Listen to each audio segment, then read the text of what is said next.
I'm Matt. I'm Lex. And we own Furst Class Fungi.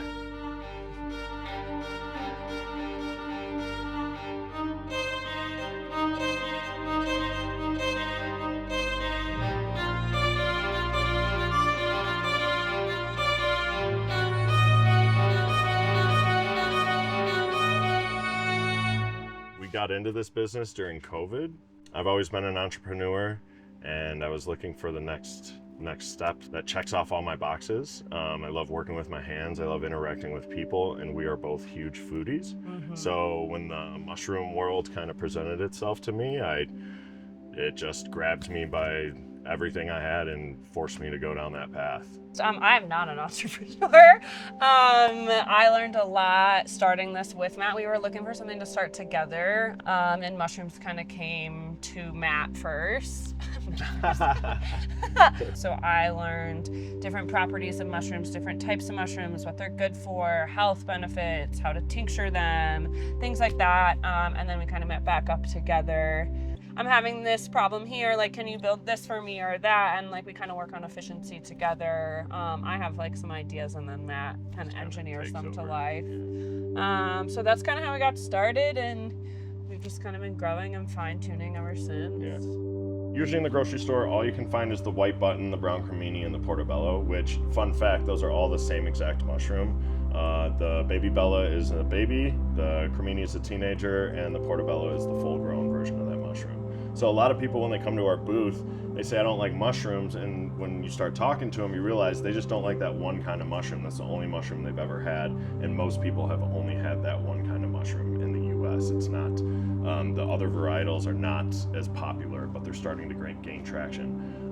But I do know in Whole Foods and Sprouts out here, you can get some of these gourmet mushrooms, but they, you'll see them in the grocery store. They just don't look that awesome after they've been sitting around for a while. One of the things we pride ourselves on is we try to harvest day of or night before a market, or we're giving any of our restaurants the mushrooms. We pride ourselves on having some of the freshest mushrooms around. We take the extra care to make sure that what we're putting out and giving to people is the best quality that we can possibly put on the table.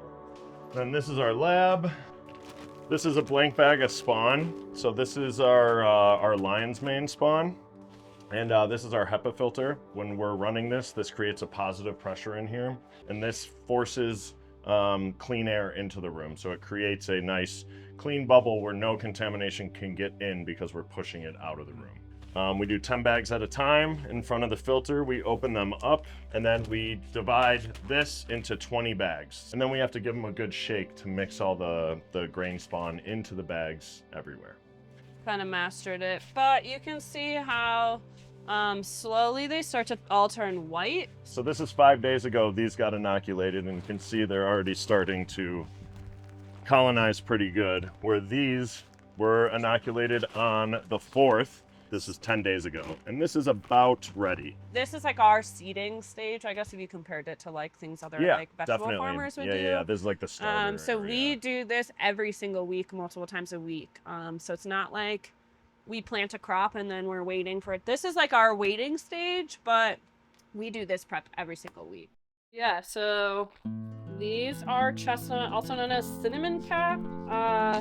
These are some of my favorites. We'll harvest this today, so this is like a prime, perfect block.